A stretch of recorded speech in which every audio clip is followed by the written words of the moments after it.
दोस्तों नमस्कार, आदाब और सत श्री अकाल।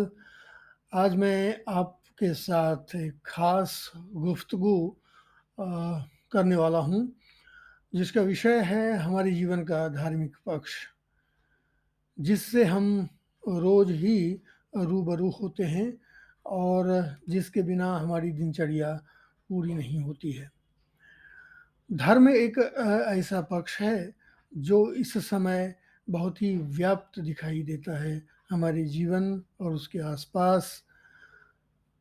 इसलिए भी यह आवश्यक हो गया है कि हम इस बात पर अ, चर्चा कर लें या इस विषय को, इसकी सूक्ष्मता को और इसकी उपादेयता को समझ लें कि वास्तव में धर्म हमारे जीवन के लिए कितना ज़रूरी है, कितना आवश्यक है और यह हमारे जीवन के कार्य व्यवहार को कितना प्रभावित करता है।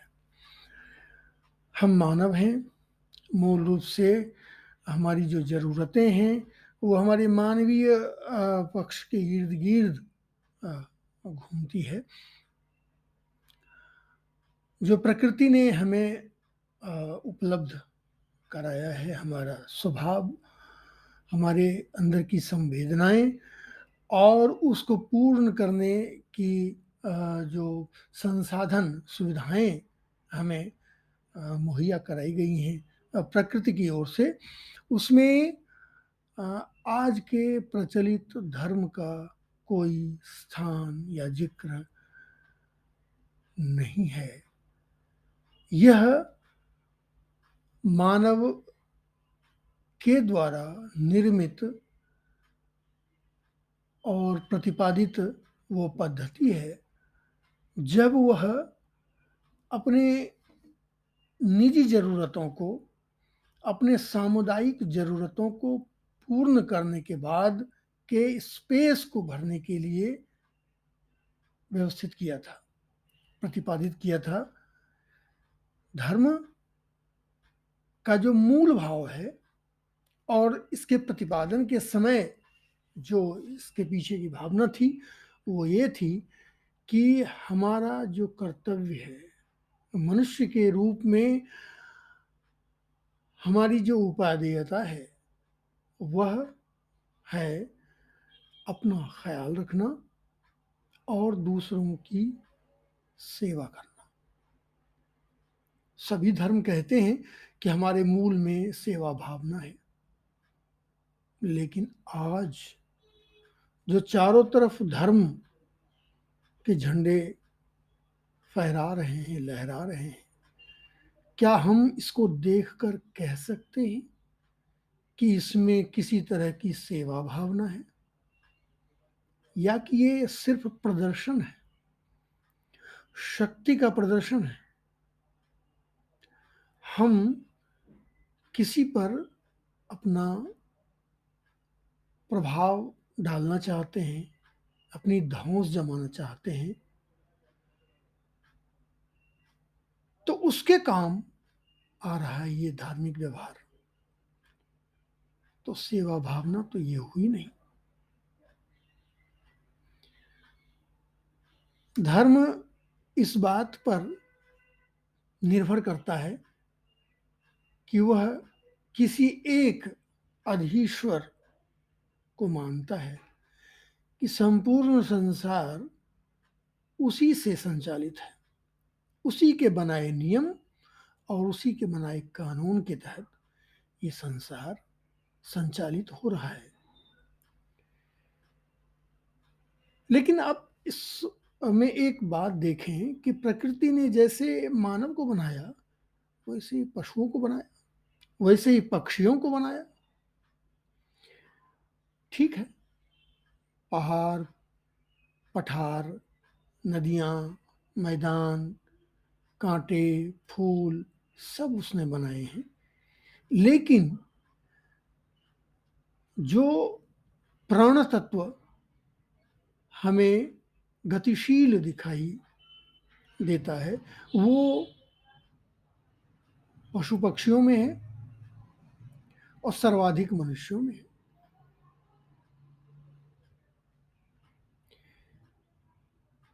अगर मनुष्य को इन पशु पक्षियों या प्राणी तत्वों से अलग कर लें कुछ क्षण के लिए, तो फिर बताएं कि किस शेर या किस बाघ, किस बंदर, किस कौवे और किस सारस के दिमाग में किसी ईश्वर की छवि है क्या? बिल्कुल नहीं। यह सिर्फ मानव है जो ईश्वर में विश्वास करता है, उसकी छवि गढ़ता है। क्यों? क्योंकि ये ईश्वर, ये अल्लाह, ये गॉड और जाने जिस जिस नाम से जाने जाते हों, सब मनुष्य द्वारा निर्मित हैं। हमने ईश्वर को बनाया है। प्रकृति को हम ईश्वर की संज्ञा नहीं दे सकते। प्रकृति सबके लिए है। अगर हम विष्णु, ब्रह्मा, शिव या ऐसे अनेक ईश्वर में विश्वास करते हैं, तो करोड़ों करोड़ों लोग ऐसे हैं जिनका विश्वास इनमें नहीं है। वो किसी दूसरी ईश्वरीय सत्ता में विश्वास करते हैं, फेथ करते हैं, आस्था रखते हैं। मुसलमान किसी और को पूजता है, यहूदी किसी और को पूजता है, बौद्ध किसी और को भजता है, जैन किसी और को अपना ईश्वर मानता है। इसके पहुंचने और इस जीवन से मुक्ति पाने के मार्ग भी सबके अलग अलग हैं। और अगर ईश्वर वास्तव में शक्तिशाली होते, सर्वशक्तिशाली होते, तो इतनी सारी पद्धतियां होती ही क्यों? फिर तो एक समान सारे कानून होते, सारी मान्यताएं होती, सारे संस्कार होते, सभी कल्चर एक जैसे होते। लेकिन एक प्रकृति प्रदत्त प्राणी के तौर पर हमारी खूबी यही है कि हम जितने हैं, जितनी संख्या में हैं, सबकी मान्यताएं अलग है, सबका मेंटल स्टेटस अलग है। जो हमारे स्वभाव और हमारे व्यवहार से परिलक्षित होता है, प्रतिबिंबित होता है, इसमें किसी ईश्वर का कोई हाथ नहीं होता है। क्लियर? फिर हम क्यों इतने आडंबर करते हैं? हम धर्म के मूल भाव सेवा को क्यों नहीं अपनाते? ये प्रदर्शन क्यों?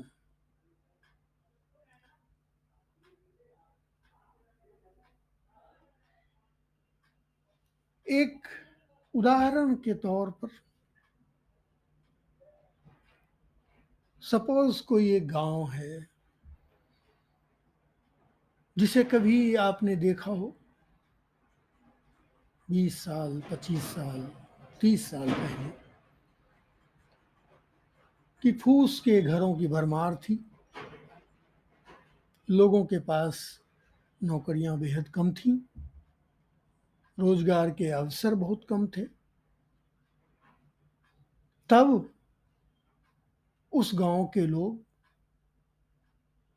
श्रम बहुत करते थे, मेहनत बहुत करते थे और आपस में मिलजुल कर विनिमय पद्धति के साथ एक दूसरे के साथ व्यवहार करते थे, जीवन जीते थे और हँसी-खुशी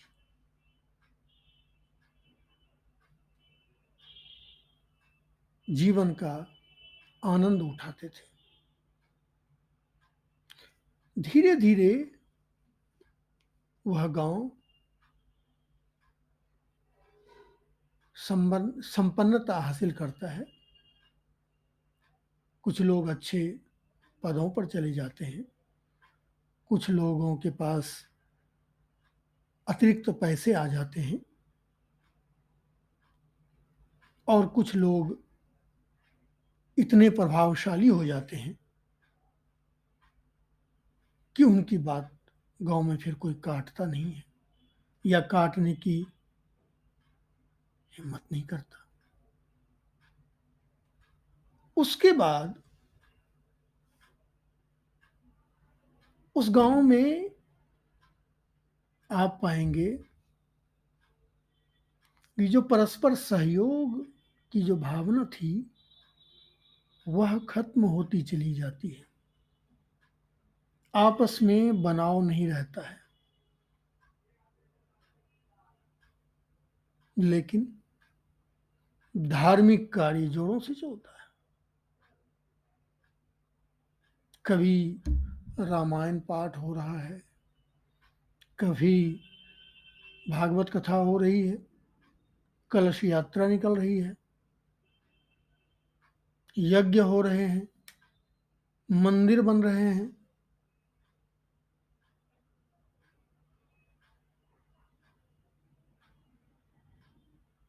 लेकिन किसी गरीब की बेटी की शादी हो रही हो, तो उसमें मदद करने से पीछे हट रहे हैं। किसी साधु को 25,000 दक्षिणा दे देंगे, लेकिन किसी मजबूर बाप को 2,000 की मदद नहीं करेंगे। क्या धर्म हमें यही सिखाता है? क्या धर्म हमें ये कहता है कि जो 30 दिन जीवन बिताने के लिए मुश्किलों का सामना कर रहा है, उससे आप एक धार्मिक कार्य के लिए जबरन चंदा वसूलें कि तुम्हें इतना देना ही पड़ेगा?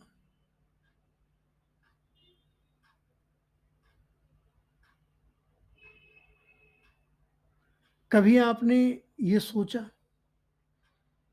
कि जिन लोगों ने धार्मिक आयोजनों में 25,000, 50,000, 1,00,000, 2,00,000, 5,00,000 चंदे के रूप में दे दिया, कभी पूछा जाता है कि भाई ये अतिरिक्त पैसे तुमने कमाए कहाँ से?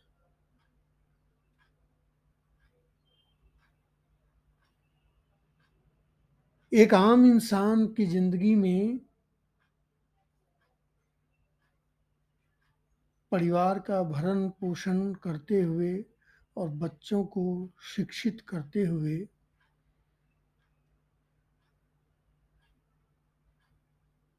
और जो सामाजिक जिम्मेदारियां हैं उसका निर्वहन करते हुए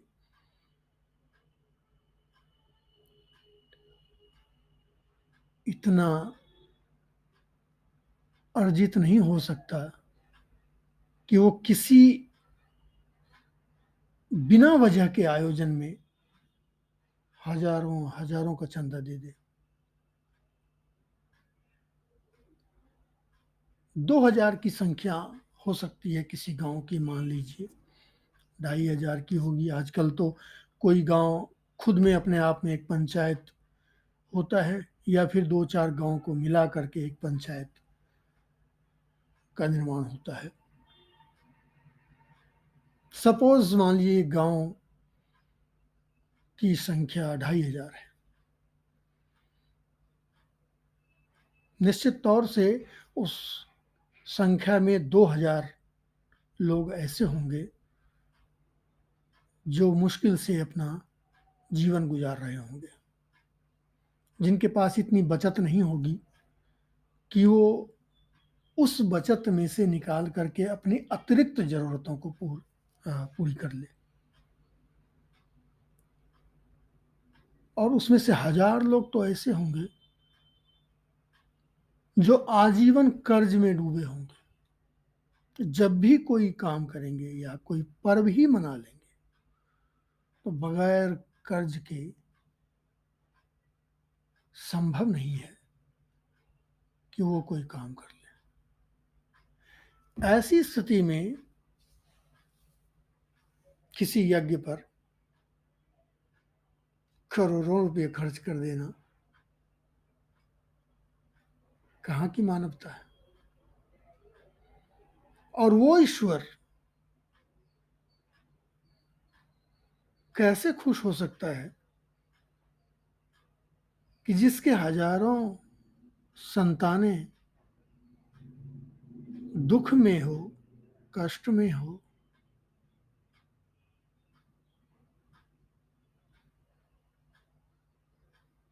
उसके बदले वो कीमती चढ़ावा स्वीकार करे। और अगर ऐसा करता है तो क्या वो ईश्वर कहलाने लायक है?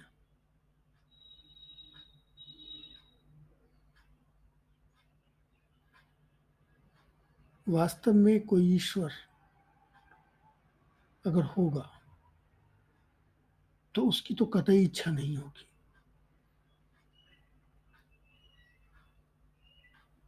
कि आप उसको लाखों लाख रुपए का रिश्वत दें, झांसा दें कि आप हमारी मनोकामना पूर्ण करो, हम आपको ये 2 करोड़ का चढ़ावा चढ़ा देंगे। ऐसा होता है क्या? संभव है क्या? अगर वो पिता है मानवों का,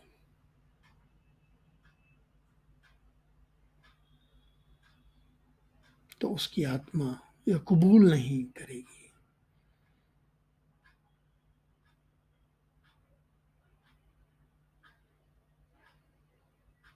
तब जब इतने सारे धार्मिक कार्य हो रहे हों तो हमें परखना चाहिए, हमें तहकीकात करनी चाहिए, पड़ताल करनी चाहिए कि उस गांव की शिक्षा की क्या स्थिति है। क्या पर्याप्त संख्या में वहां स्कूल हैं?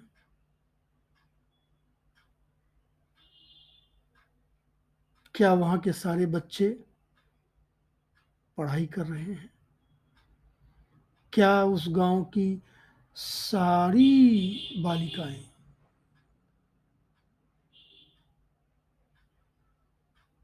तमाम लड़कियां क्या स्कूल तक पहुंच रही हैं, उच्च शिक्षा हासिल कर रही हैं? अगर ये संभव नहीं है तो ये जो धार्मिक आडंबर है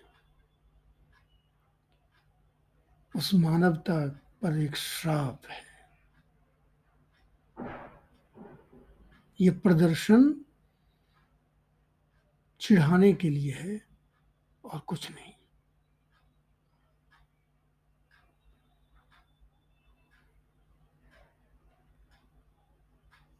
और फिर आप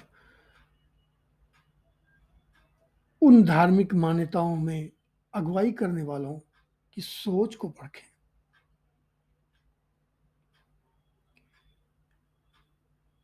कि वो लोग अपने समाज के सभी वर्ग के लोगों के बारे में कैसा मंतव्य रखते हैं। क्या सबको बराबर समझते हैं? क्या जो पूरब टोला में बसे लोग हैं वो पश्चिम टोले वालों के साथ बराबरी का रवैया रखते हैं? या जो उत्तर दिशा में रहते हैं वो क्या दक्षिण टोले वालों के साथ प्रेम से बात करते हैं, उन्हें उन्हें अपने बराबर बैठाते हैं? और अगर नहीं तो आडंबर क्यों? अगर तुम्हारे ईश्वर ने यह नहीं सिखाया, सारे मनुष्य एक हैं, क्योंकि सब मेरी संतानें हैं,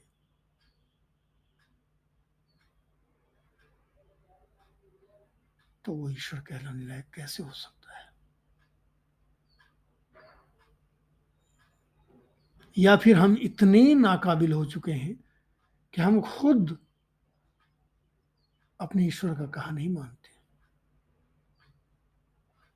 उन्होंने जो अनुशासन तय कर दिए हैं, जो रास्ता उन्होंने दिखाया है, हमने उसको ठेंगा दिखा दिया।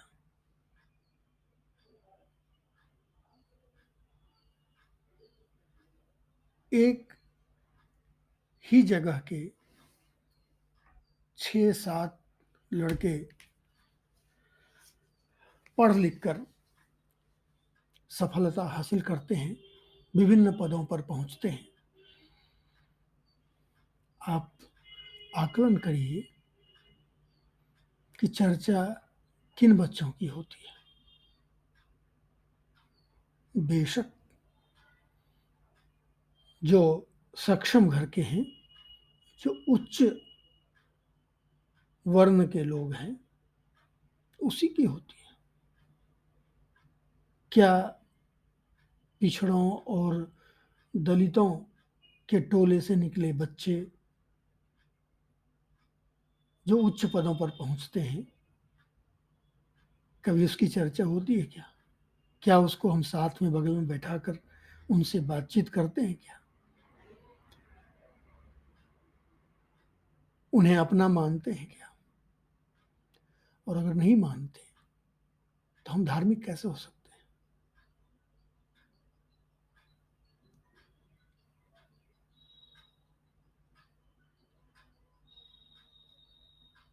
और अगर हम ये कहते हैं कि किसी दूसरे ईश्वरीय तत्व को मानने वाला विधर्मी है, उससे हम छूत मानते हैं, दूरी बनाकर रखते हैं, उसे म्लेच्छ कहते हैं, तो हमारी मानसिक स्थिति साफ हो जाती है। हम कितनी सारी गंदगी से घिरे हुए हैं। ये प्रदूषण का शोर जो होता है ना, कि बाहर धूल का प्रदूषण है, वायु का प्रदूषण है, ध्वनि का प्रदूषण है, वस्तुतः सारे प्रदूषण तो हमारे मस्तिष्क में है, हमारे दिमाग में है।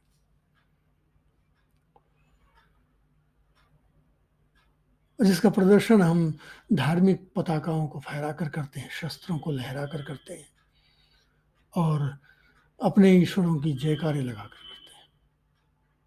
अब बेचारा ईश्वर अगर कहीं होगा तो आपसे इतना भयभीत है, इतना डरा हुआ है कि वो सामने आता ही नहीं।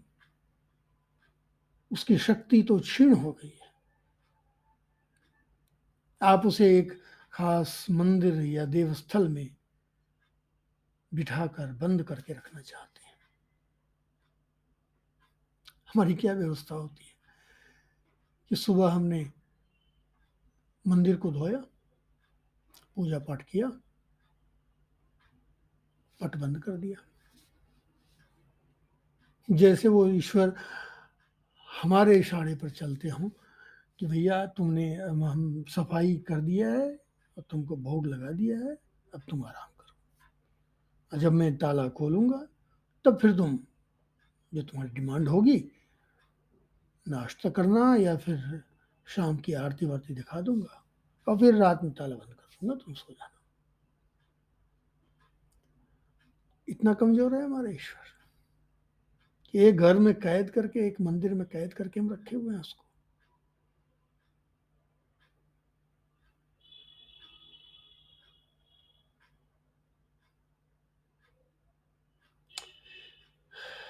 और अगर ऐसा है तो उस ईश्वर को मनाने के नाम पर जो लाखों लाख रुपए की लूट हो रही है, जबरन लोगों से चंदा वसूला जा रहा है,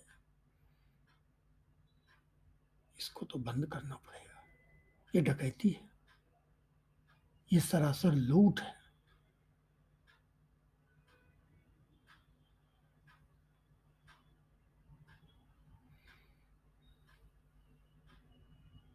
रोटी, कपड़ा और मकान के अलावा अगर सीखने के लिए कुछ है, पाने के लिए कुछ है, तो वो शिक्षा है, वो संस्कार है, जो धर्म नहीं दे सकता। वो हमारी मानवता दे सकती है, जो सहयोग सिखाती है, सेवा भाव सिखाती है और एक दूसरे से मिल करके सम्मान सहित रहना सिखाती है।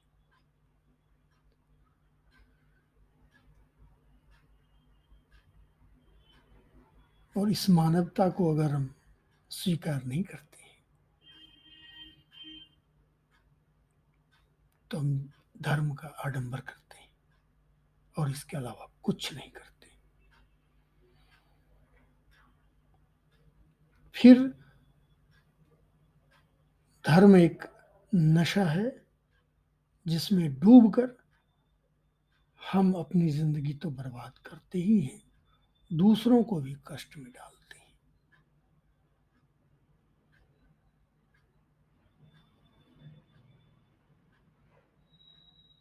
जीवन के रंग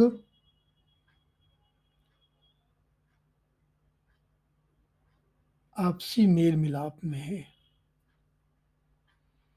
दिखावे में नहीं है। अगर किसी को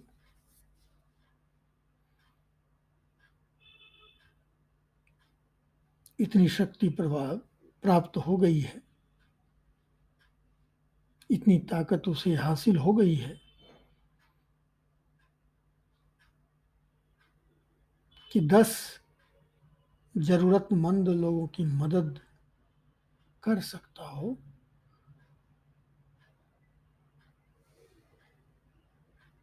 तो वह अगर उस सहायता लायक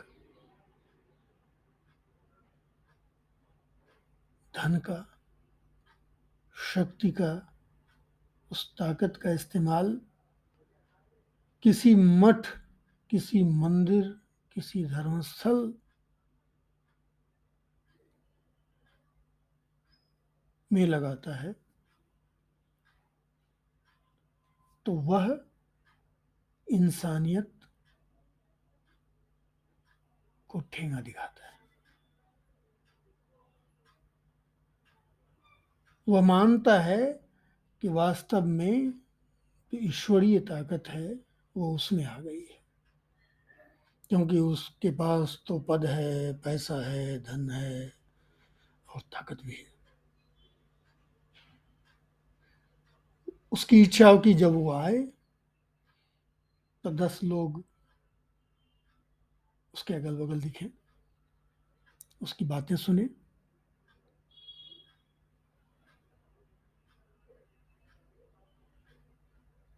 चाय नाश्ते की व्यवस्था करके उसे मुरीद बना ले,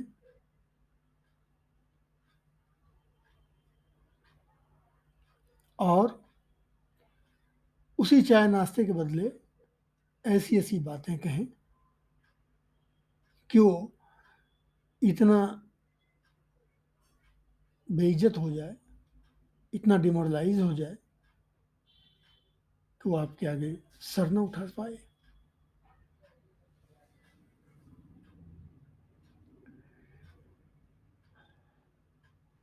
धर्म का जो मूल भाव है वह सेवा है। एक बार मैं फिर दोहराना चाहता हूँ, आपसे गुजारिश करना चाहता हूँ, और अगर सेवा, सहयोग, सामंजस्य, साहचर्य नहीं है तो उस धार्मिक अनुशासन का कोई अर्थ नहीं है, उसे त्यागना ही चाहिए। अगर दिन रात भजन करने के बाद भी हम ऊंच नीच और ये धर्म वो धर्म में लगे रहते हैं, तो हमारा सारा प्रयास व्यर्थ होता है और हमारा कद उतना ही नीचे चला जाता है। एक मनुष्य के तौर पर हम खुद को डेवलप नहीं कर पाते। इसलिए शिक्षा हो, धर्म हो, व्यापार हो, कोई भी क्षेत्र हो, अगर हमने खुद को बेहतर मनुष्य के रूप में सिद्ध नहीं किया, अपनी इंसानियत बचाए नहीं रखी, तो सारे प्रयास, सारी सफलता व्यर्थ, दो कौड़ी के। आपको लगता होगा इतने हम पावर में हैं, तो लोग इससे जलते हैं। नहीं, ये भ्रम है आपका। वास्तव में आप रोज अकेले होते जा रहे हैं।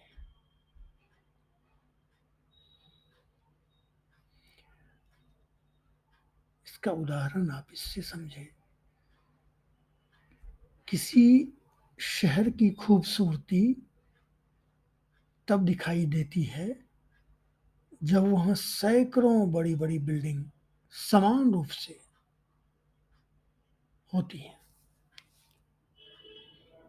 लेकिन एक बिल्डिंग अगर 100 फीट ऊंची की हो और दूसरी साड़ी 10-12 फीट की हो, तो उस बिल्डिंग की खूबसूरती बेकार हो जाती है। वो अल्टर दिखता है, ऑड मैन आउट की तरह। जैसे कवर्ग में पावर का कोई लेटर डाल दें तो अनईजी फील करेगा, वैसे ही असामान्य स्थिति वाले लोग हमेशा एक अलग तरह की हीन भावना से ग्रसित होते हैं। पैसा है, पद है, प्रभाव है, लेकिन अगर सामूहिक स्वीकृति नहीं है, तो आपकी हीन भावना आपको रोज रोज छोटा करती चली जाएगी। एक व्यक्ति के रूप में आप बौने साबित होंगे। इसलिए धर्म के आडंबरों से बचिए और एक अपने भीतर के मनुष्य को बचाइए। मैं नहीं कहता कि आप धर्म छोड़ दें, पूजा पाठ ना करें या अपनी मन की शांति के लिए किसी शक्ति की उपासना न करें, लेकिन प्रदर्शन न करें, धर्म के नाम पर लंठाई ना करें, जबरन वसूली ना करें। आपको धन है, आप अकेले आयोजन कर लें, कौन रोकता है? लेकिन सामूहिक रूप से किसी आयोजन की बात जब आएगी, तो वो कार्य होना चाहिए जो सबके हित में हो।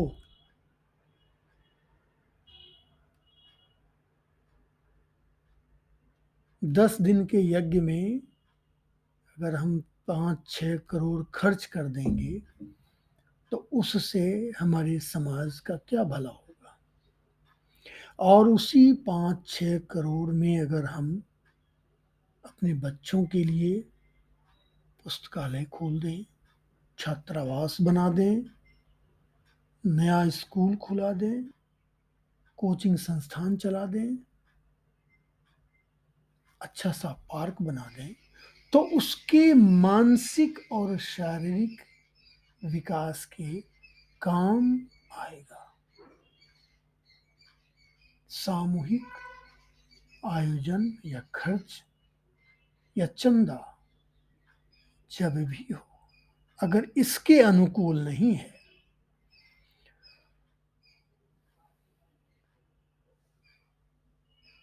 तो वो फिर गलत है, सरासर गलत है।